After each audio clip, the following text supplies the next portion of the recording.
अस्सलाम वालेकुम, नमस्ते, सत श्री अकाल। मैं हूं सना अमजद। नाज़रीन, पाकिस्तान के सीनियर सहाफ़ी हामिद मीर का कहना है कि जनरल बाजवा ने मोदी के साथ मिलकर गेम डाली और कश्मीर मोदी को बेच डाला। जबकि हमने देखा है कि आर्टिकल 370 रिमूव होने के बाद जम्मू कश्मीर में बहुत ज़्यादा डेवलपमेंट की गई है, लेकिन पाकिस्तान इस बात को तस्लीम नहीं करते। वो अब भी ये कहते हैं कि जम्मू कश्मीर में मोदी सरकार की जानिब से बहुत ज़्यादा मजालिम ढाए जा रहे हैं। लेकिन अब हामिद मीर साहब की स्टेटमेंट सुनने के बाद पाकिस्तानी अवाम का क्या रद्द अमल होने वाला है, आइए जानते हैं। अस्सलाम वालेकुम। वालेकुम अस्सलाम। सर, आपका नाम? हसन गिलानी। सर, पाकिस्तान के सीनियर सहाफ़ी हामिद मीर साहब ने एक बयान दिया है। उन्होंने कहा है कि जनरल बाजवा ने मोदी के साथ मिलकर गेम डाली और कश्मीर जो है वो मोदी को बेच डाला। क्या कहेंगे आप उनके इस बयान पर? देखें, पाकिस्तान में पार्लियामानी जमहूरियत है। इसके अंदर जो वज़ीर आज़म है वो बेसिकली हुकूमत का सरबराह होता है। और खान साहब मेरे ख्याल से कई दफ़ा ये कह चुके हैं, अपनी जब दौरे उनकी वजारत थी तो कहते रहेंगे जो भी मामलात हो रहे हैं मेरी मर्ज़ी से हो रहे हैं और मैं ही इसका अपने तमाम जो डिसीजन को ओन करता हूँ। उसके बाद मेरे ख्याल से जब ये अमेरिका से होकर आए हैं, इन्होंने इस तरह मुझे यूँ लग रहा है जैसे मैं वर्ल्ड कप जीत चुका हूँ। तो फिर हाउ कैन यू से कि जनरल बाजवा ने बेचा? He was there and he was part of it। और अगेन अगर तौसीक की तो वज़ीर आज़म ने की, तो you can't just blame them, it's basically the whole thing. और ये इमरान खान साहब के अलावा इसको और किसी को ब्लेम नहीं किया जा सकता। लेकिन सब लोग तो ये कहते हैं कि इमरान खान साहब अगर दोबारा मुल्क में वापस आ जाएं तो मुल्क के हालात बेहतर हो सकते हैं। वो कौन लोग कहते हैं? बिलीव मी, मैं जैसे मेरा वो गालियाँ दे रहा है, आई एम सॉरी टू से I am using those words, लेकिन वो ऐसे ही है। आप किसी बाइक वाले से पूछें, आप किसी गाड़ी वाले से पूछें, आप किसी रेडी बांध से पूछें, वो कहता है यार हमें पैसे कमाने दो, आप बच्चों के लिए रिस्क ले जाने दो, इलेक्शन बाद में भी हो जाए, क्योंकि तूफान नहीं आना। और दूसरा यार, 4.5 साल उस इस गवर्नमेंट हम सब ने फेस किया, स्पेशली आप जर्नलिस्ट ने फेस किया। पीका कानून इन्होंने ही पास किया था। उसके अलावा आप मुझे बताएं कि क्या कोरोना के पैसे आए? बिलीव मी, आप भी वो केस चल रहा है कि वो सारी इमदाद कहाँ गई, दे रहे उसके ऊपर ये बोलते हैं मुझे जवाब में देने का, मतलब अब इसमें भी जनरल बाजवा का कसूर है, कोरोना इमदाद भी ये खा गए। तो I don't think this is gonna happen and he has. देखें, उन्होंने जो मुआशी के हालात को जो किया, जो इखलाकी हालात जो कर दिए हैं, एवरीबॉडी नोज कि ट्रोलिंग बहुत ज़्यादा है, गालियाँ बहुत ज़्यादा हैं, इनके खिलाफ कोई जाए। कश्मीर की अगर हम बात करें तो 370 आर्टिकल जिसके रिमूव होने पर पाकिस्तान को बहुत ज़्यादा एतराज़ है, लेकिन आपको पता है कि 370 आर्टिकल रिमूव होने के बाद जम्मू कश्मीर में डेवलपमेंट कितनी हुई है? देखें, डेवलपमेंट हुई है, बिल्कुल हुई है, लेकिन उसके साथ आप ये देखेंगे वो डेवलपमेंट इसलिए की जा रही है ताकि वहाँ से जो मुस्लिम आबादी है उसका तनासब कम किया जाए। तो that is what the Modi is trying to do. वहाँ पे पहले आप बेच नहीं सकते थे, ज़मीन खरीद नहीं सकते थे। अब हो ये रहा है कि मुसलमानों को, अब नॉट जस्ट इन कश्मीर, अगर आप देखें पिछले दिनों एक मदरसा था वहाँ पे 113 साल पुराना, उसको आग लगा दी गई। तो इस वक्त मोदी जो है लिटरली हिंदुत्व के जो एजेंडे है उस पर काम कर रहा है। और यही खान साहब थे जो कहते थे अगर मोदी जीता है तो शायद हम ज़्यादा बात कर सकें, और मोदी के जीतने के बाद क्या वो आपके सामने। लेकिन सर, अगर हमने बहुत सारे इंटरव्यूज़ किए हैं इंडियन मुस्लिम्स के भी और कश्मीरियों के भी जो जम्मू कश्मीर में रह रहे हैं, लड़कियां, सहाफ़ी, बच्चे, वो कह रहे हैं कि हम तो यहाँ की सरकार से बहुत ज़्यादा खुश हैं। हमें 370 आर्टिकल रिमूव होने के बाद बहुत ज़्यादा डेवलपमेंट नज़र आई है। स्मार्ट सिटी जो है जम्मू कश्मीर में बन रही है। G20 की मीटिंग जो है वो अगले महीने वहाँ पे जम्मू कश्मीर में होने जा रही है। वहाँ के लोगों को तो कोई एतराज़ नहीं है, फिर हम कश्मीर कश्मीर क्यों करते हैं, ये उनका कहना है। अच्छा, इसमें बात फिर वही है ना कि अब देखें, नेल्सन मंडेला ने कहा था कि जब तक कश्मीर और फ़लस्तीन आज़ाद नहीं होते हम नहीं कह सकते कि हम एक आज़ाद मुल्क, आज़ाद दुनिया में रहते हैं। इसका मतलब ये है कि अगर इसराइल डेवलपमेंट कर रहा है इसराइल में, तो है तो पैलेस्टीनियन लेट, तो पैलेस्टीनियन को भी कहना चाहिए कि बहुत अच्छा है। तो कहने का मतलब है it's all proper. I mean you are a journalist, you know how these things work, के सामने क्या दिखाना है और पीछे का। पिछले दिनों आई थिंक 3 डेज बैक कोई हमला हुआ था, तो 5 मेरे ख्याल से जो फौजी हैं उनके मारे गए हैं इंडिया के। उसके बाद क्या सर्च ऑपरेशन में हुआ, उन्होंने नहीं देखा कौन कहाँ है, किस तरह ने सब कुछ उधेड़ के रख दिया। तो कहने का मतलब हाथी के दांत दिखाने को और खाने के और होते हैं। सही, लेकिन आपने बात की कि मदरसे जो हैं वो ख़त्म करवाए जा रहे हैं, लेकिन हमें बहुत सारी खबरें ऐसी भी दिखाई जाती हैं जिसमें नरेंद्र मोदी साहब जो हैं वो मदरसों का, जामिया का इफ्तिताह कर रहे हैं। लेकिन आप उसमें वो भी तो देखें ना कि वहाँ पे गौ माता, वो जो गौ का कानून है उनके, उस पर कितने मुसलमानों को अब भी वहाँ पहुँचने नहीं दी जाता। सॉरी से, जैसा हमारे यहाँ मज़हब के इस्तेमाल के वो जनाब तौहीन मज़हब के इल्ज़ाम में किसी को रास्ते में मार दिया जाता है, वहाँ पे गौ माता के तौहीन में उनको मार दिया जाता है। तो थिंग्स आर नॉट गुड। देखिए, we must understand IPL is in India, it is one of the most profitable premier leagues दुनिया में, ठीक है। Money, that's what matters. मौशी तौर पर इंडिया, भारत हमसे मजबूत है, इस वजह से वो जो चाहना दिखाना चाहते हैं वो दिखाते हैं। बाकी खबरें जो इधर उधर से लीक होती हैं वो हमारे सामने आती हैं, अदरवाइज इट्स नॉट हॉन्की डोरी। वहाँ मामलात अच्छे नहीं हैं। रादर आई वुड से कि वो जो दो कौमी नज़रिया जो कायदे आज़म जिसकी बेस पर पाकिस्तान को बनाया गया, वो अब ज़्यादा आपको उसके अंदर ज़्यादा क्लियर नज़र आता है कि वो ज़रूरी था। वरना तो इस्तेहसाल चल रहा है, सिर्फ मुसलमानों का नहीं, सिर्फ कश्मीरियों का नहीं, वहाँ पे जो क्रिश्चियन कम्युनिटी है वो भी अंडर सीज आई हुई है, क्योंकि वहाँ पे जो चीज़ उन्होंने इंतहा पसंदी है। सर इंतहा पसंदी तो पाकिस्तान में भी पाई जाती है। I completely agree. मैं इसको एक रिवर्स कर्व का बात करूंगा कि पाकिस्तान में इंतहा पसंदी एक टाइम पे बहुत टॉप पे गई, अब आहिस्ता आहिस्ता हम कमी की तरफ जा रहे हैं। अब कोई गलत बात होती है तो हम लोग सब उस पर एहतजाज करते हैं। अहले तशी के खिलाफ कोई सेक्टर नहीं वाले से होता है तो वहाँ पे हर मकबा फ़िक्र, हर फ़िक्र वहाँ पे जाके करता है। इंडिया इस तरह नहीं था, अब वो उल्टा चल पड़ा, वो हमारी राह पे चल पड़ा, हम उनकी राह पे बेहतरी की तरफ जा रहे हैं। तो आई होप के देखें, इस वक्त ऑल ओवरऑल जो है ना दुनिया में, इसको populism is the key element. आप मोदी को देख लें, आप ट्रंप को देख लें, आप इमरान खान को देख लें, पॉपुलिज्म। लेकिन पॉपुलिज्म एक बहुत खोखला नारा है, और जो लोग सुनना चाहते हैं वो कहते रहें। एक टाइम आएगा लोग आपसे कहेंगे आप ये कहें, और वो आप शायद कह ना पाएँ, और जिस दिन आप वो नहीं कह पाएंगे ऑल थिंग विल कोलैप्स। तो पॉइंट ये है कि इंतहा पसंदी, पॉपुलिज्म इस वक्त सिर्फ पाकिस्तान इंडिया का मसला नहीं है, दुनिया का मसला है, अमेरिका का मसला है, that means is whole world. तो with the passage of time आप लोग जो कर रहे हैं, जो खबरें लगने से रह जाती हैं, जो पॉइंट ऑफ व्यूज़ नहीं कोई लगाता या नहीं सुनना चाहता, वो पॉइंट ऑफ व्यूज़ अगर आगे जाएंगे तो चीज़ें बेहतरी की तरफ जाएंगी। लेकिन अगेन पॉपुलिज्म का एक लहर आती है, जैसा अब अरब स्प्रिंग आया था वहाँ पे मशरिक़ वस्ता में, पॉजिटिव था, negative, everybody has their own point of view, लेकिन इट डाई डाउन। इसी तरह पॉपुलिज्म की लहर दुनिया में चल रही है, लेकिन आई होप कि पीपल लाइक जिस तरह हमारे ऑफ कोर्स बिलावल भुट्टो जरदारी हैं, उसके बाद दुनिया में भी और लीडर्स हैं जो सामने आ रहे हैं, जैसा रशी इसवान के उधर आ गए हैं, यूके में हैं, उसके बाद आपके पाकिस्तानी निज़ादी हैं जो स्कॉटलैंड में आ गए हैं। तो आई होप कि दीज यंग पीपल जिनके पास शऊर है, जिनके पास नज़रिया है, उस पॉपुलिज्म की लहर को आज नहीं तो कल जल्द ख़त्म कर लेंगे। दैन अगेन रिस्पॉन्सिबिलिटी हम लोगों को भी आती है। वी मस्ट अंडरस्टैंड कि चीज़ें लॉन्गर टर्म में क्या है, ना कि सिर्फ ये कि यार इस वक्त मुझे ये चाहिए तो ठीक है, चाहे उसके बाद मुझे बहुत नुकसान हो। We need to learn that. आपका नाम? सुलेमान। सुलेमान, पाकिस्तान के सीनियर सहाफ़ी हामिद मीर साहब का कहना है कि जनरल बाजवा ने मोदी के साथ मिलकर गेम खेली और कश्मीर जो है मोदी को बेच डाला। क्या कहेंगे आप उनकी स्टेटमेंट पर? क्या वाकई में जनरल बाजवा साहब ने कश्मीर बेचा है या इंडिया के पास पहले से ही कश्मीर था? इसमें कोई डाउट नहीं कि इंडिया के पास ऑलरेडी कश्मीर है, क्योंकि वहाँ पे जो जुल्म हो रहे हैं वहाँ पे पाकिस्तान की बिल्कुल भी नहीं चल रही। ठीक है, तो जनरल बाजवा क्या कर सकता है, सियासत तो इनके लिए एक गेम है।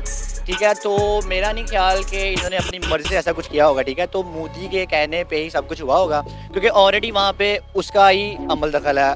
जितनी भी वहाँ पे जंग हो रही है, आपको पता है, लड़ाई झगड़े फसाद जलसे हो रहे हैं वहाँ पे, सिर्फ इसी वजह से हो रहे हैं कि उसको पाकिस्तान का हिस्सा बनाया जाए। लेकिन नहीं, वहाँ पे मकबूजा साहब कश्मीर में सिर्फ मोदी का ही चलता है। तो डेफिनेटली बाजवा ने मोदी के कहने पे सब कुछ किया, नो डाउट। आपको लगता है कि कश्मीर के लोग पाकिस्तान के साथ मिलना चाहते हैं? डेफिनेटली, नो डाउट, आप देख सकते हैं। ठीक है, सोशल मीडिया पे सब चीज़ें वायरल होती हैं, तो वो खुद वहाँ के लोग कहने वाले हैं कि हम पाकिस्तान का हिस्सा बनना चाहते हैं।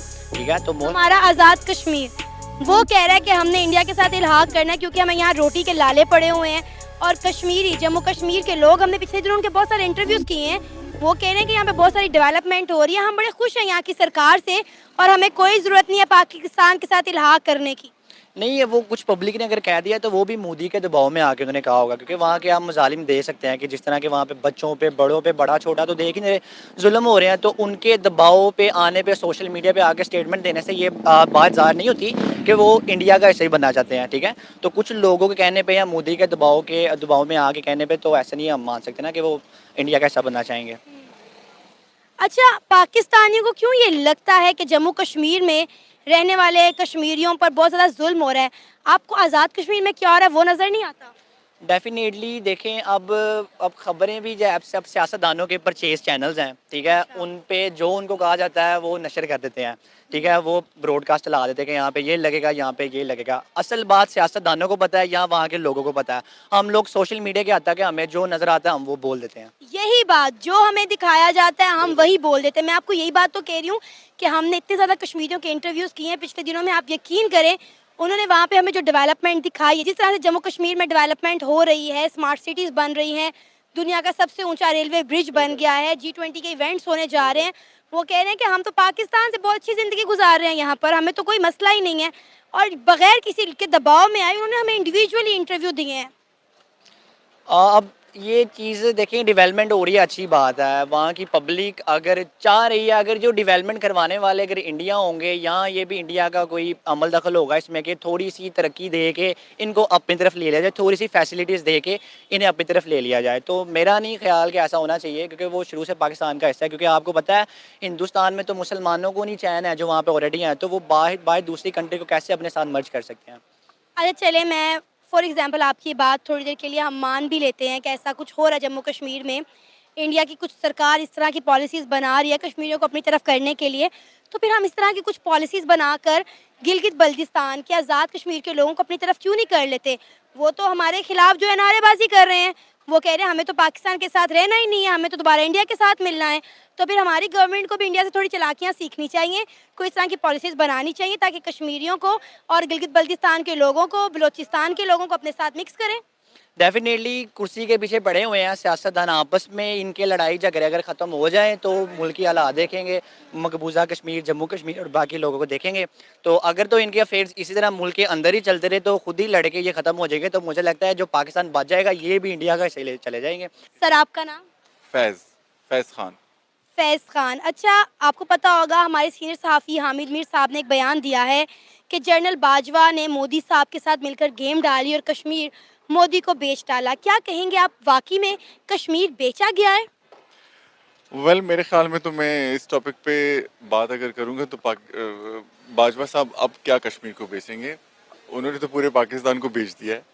ठीक है, तो हमें कोई फ़र्क नहीं पड़ता। इस वक्त जो पाकिस्तान के हालात हैं वो मेरे ख्याल से कश्मीर से ज़्यादा बदतर हैं। तो अगर बाजवा साहब ने मोदी साहब के साथ कोई डील जो भी की है तो मेरे ख्याल से कश्मीर की नहीं, पाकिस्तान के बारे में बोलूँगा, पाकिस्तान की होगी।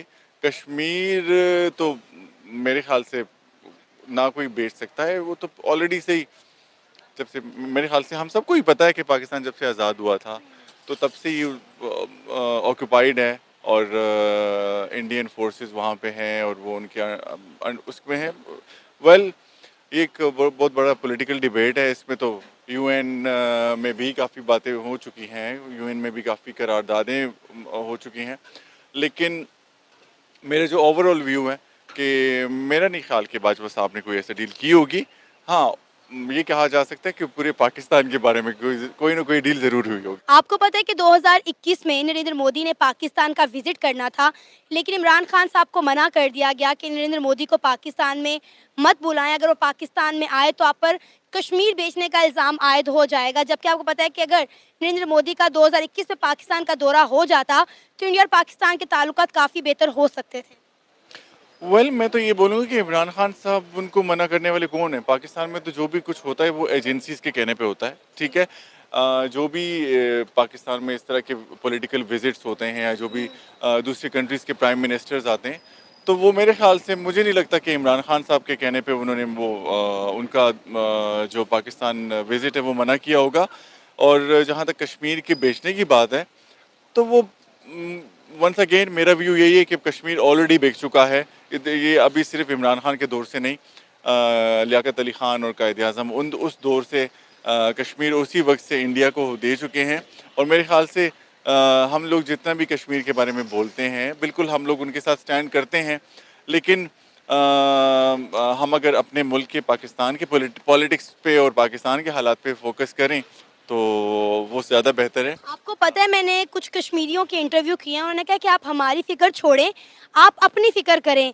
370 आर्टिकल रिमूव होने के बाद मोदी सरकार की जानिब से कश्मीर में बहुत ज़्यादा डेवलपमेंट की गई है, हम यहाँ पर बहुत खुश हैं और सेटिस्फाइड हैं। आप कश्मीर कश्मीर करने की बजाय अपने मुल्क के सियासी हालात और अपने मुल्क के क्राइसिस को देखें, आपने उनसे बाहर कैसे निकलना है। तो आपको लगता है कि इस वक्त वाकई में जो पाकिस्तान के हालात हैं हमें कश्मीर कश्मीर करना चाहिए? वेल नहीं, आपकी बात से मैं एग्री करूंगा। मैंने आपको अपने पहले आपके क्वेश्चन में मैंने जवाब भी दिया। मैं एक छोटी सी स्टोरी आपको बताऊंगा, अगर आपके पास टाइम हो तो मैं सुना देता हूँ। मैं अभी लास्ट मंथ अगो गया था कुआलालंपुर। वहाँ पे मेरे एक दोस्त है, वो he is basically from Germany. तो उसके साथ बातचीत हुई तो उसके इंडिया में काफ़ी दोस्त हैं, वो इंडिया आता जाता है। तो उसके साथ जब मेरी डिबेट हुई, बातचीत हुई पाकिस्तान आने के चक्कर में, तो मुझे कहते हैं no no no no never, no I would never ever come to Pakistan. मैंने कहा वाई? कहता यू पीपल आर टेररिस्ट। उसके वर्ड्स मेरे पास हैं, मुझे कहता है look at your currency, look at your American under influence. कहता है कि यार आपकी जो करेंसी, मतलब ऐसी बातें उनको पता है जो मुझे अपने मुल्क के बारे में नहीं पता। लाइक इतनी मुझे एम्बेरसमेंट होती है कि अगर आप इंटरनेशनली भी किसी को बोलते हैं कि आई एम फ्रॉम पाकिस्तान, तो वो कहते हैं यार पाकिस्तान तो सारा लुट चुका है आप लोग। और अनदर वर्ड उसका जो था, कहते हैं कि आप अमेरिका के आगे बिक चुके हैं। अब आप देखें कि हमारा इमेज कितना ख़राब हो चुका है। बस बदकिस्मती से इसका तो अंदाज़ा फिर से यही बताऊंगा कि जब हम कहीं बाहर ट्रैवल करते हैं, मैं ट्रैवल करता हूं, जो हमारे पासपोर्ट की वैल्यू है, जो हमारी करेंसी की वैल्यू है इस वक्त, तो तब हमें अफसोस होता है कि काश हम किसी और मुल्क में पैदा होते, या तो फिर पाकिस्तान और इंडिया आज़ाद ही नहीं होता। अगर एक साथ होते तो शायद हम आज ज़्यादा डेवलप होते। पाकिस्तान आज़ाद हो के भी आज़ाद नहीं है और हम अभी तक गुलाम हैं। ये था हमारा आज का प्रोग्राम। आपने जानी पाकिस्तानी अवाम की राय कश्मीर के हवाले से। उम्मीद है आपको आज का हमारा ये प्रोग्राम पसंद आया होगा। आप भी अपनी राय का इजहार कर सकते हैं नीचे दिए गए कमेंट सेक्शन में। इसी के साथ मुझे इजाज़त दें, पर जाने से पहले हमारे चैनल को सब्सक्राइब करें, वीडियो को लाइक करें और शेयर करें। अल्लाह हाफ़िज़।